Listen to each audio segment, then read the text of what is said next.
சமையல் ஒரு அருமையான பச்சை சுண்டைக்காய் வச்சு சாம்பார் எப்படி செய்யலாங்கிறத பார்க்கலாம். நான் இந்த சாம்பாரில் முருங்கைக்காய் கத்திரிக்காய்லாம் போட்டு பண்ணியிருக்கேன். நீங்கள் வெறும் சுண்டைக்காய் வச்சு கூட சாம்பார் பண்ணலாம், நல்லாயிருக்கும், கசப்பு இருக்காது. வாங்க அதை எப்படி செய்யலாங்கிறத பார்க்கலாம். இப்போ ஒரு பேன் எடுத்துக்கலாம். இப்போ எண்ணெய் சேர்த்துக்கலாம். ஒரு 4 ஸ்பூன் அளவுக்கு எண்ணெய் சேர்த்துக்கலாம்.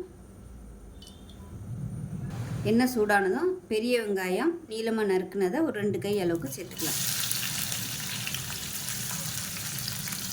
இதுக்கு பதிலாக சின்ன வெங்காயம் முழுசாக சேர்த்திங்கன்னா அதுவும் நல்ல டேஸ்ட்டாக இருக்கும். ஒரு 15லேருந்து ஒரு 20 சின்ன வெங்காயம் முழுசாக அப்படியே சேர்த்துக்கோங்க, சூப்பராக இருக்கும். இப்போ பாருங்கள், வெண்டைக்காய் லேசாக வதங்க ஆரம்பிக்குது. இந்த ஸ்டேஜில் ஒரு கை அளவுக்கு பச்சை சுண்டைக்காய் நல்லா கழுவிட்டு உரலில் போட்டு நச்சு வச்சுருக்கேன். அது கூடவே ஒரு 3 பச்சை மிளகாயும் சேர்த்துக்கலாம். சுண்டைக்காய் எண்ணெயில் நல்லா வதக்கிட்டோம்னா கசப்பு தெரியாது, நல்லாயிருக்கும். எந்த அளவுக்கு வதக்குறோமோ அந்தளவுக்கு கசப்பு சுத்தமாக இருக்காது இந்த சுண்டைக்காயில்.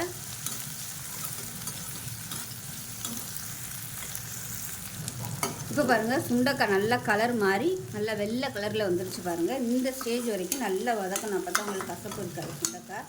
இப்போ இதில் உங்களுக்கு எந்த காய்கறி பிடிக்குமோ, இல்லை நீங்கள் வெறும் சுண்டைக்காய் மட்டும் போட்டு சாம்பார் வைக்கிறதுனாலும் வைக்கலாம். நான் முருங்கைக்காயும் கத்திரிக்காயும் சேர்த்துருக்கேன்.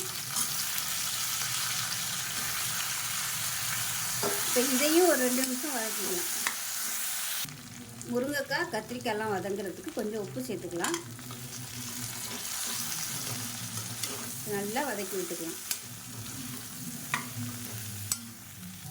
இப்போ கத்திரிக்காய் முருங்கைக்காயெல்லாம் ஓரளவுக்கு வதங்கிடுச்சு. மீடியம் சைஸாக 2 தக்காளி கட் பண்ணதை சேர்த்துக்கலாம்.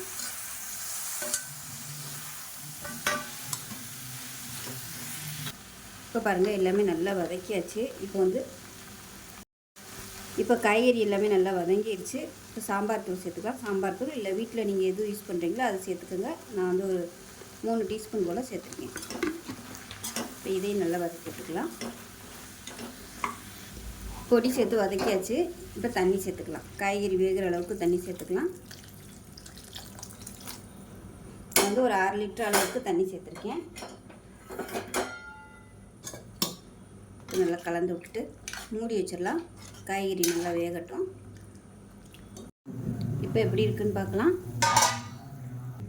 இப்போ அதில் புளி தண்ணி கொஞ்சமாக சேர்த்துக்கலாம்.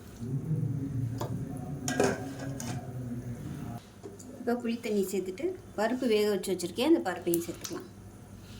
இப்போ இது எல்லாத்தையும் நல்லா கலந்து விட்டுட்டு கொதிக்கட்டும். மூடி வச்சிடலாம். ஃபுல்லாக மூடாமல் கொஞ்சம் அரைகுறையாக மூடி வச்சுக்கோங்க. இப்போ சாம்பார் அருமையாக ரெடி ஆகிடுச்சு. உப்பு கொஞ்சம் பத்தாத மாதிரி இருக்குது, அதனால் கொஞ்சமாக உப்பு சேர்த்துக்கிறேன். இப்போ இதுக்கு தாளிப்பு கொடுத்துக்கலாம்.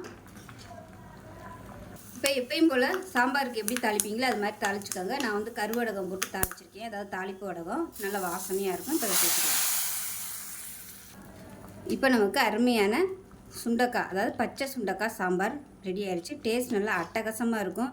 இதே மாதிரியே செஞ்சு பாருங்கள். வாரத்தில் ஒரு 2 நாள் இந்த மாதிரி சாம்பார் வச்சு சாப்பிட்டிங்கன்னா நல்ல ஒரு ஆரோக்கியமாக இருக்கும். செஞ்சு பாருங்கள். செஞ்சு பார்த்துட்டு எப்படி வந்துச்சுங்கிறத சொல்லுங்கள். வீடியோ பிடிச்சிச்சுன்னா லைக் பண்ணுங்கள், கமெண்ட் பண்ணுங்கள், சேனலை சப்ஸ்கிரைப் பண்ணுங்கள், பக்கத்தில் பெல் பட்டனை ப்ரெஸ் பண்ணுங்கள். நன்றி.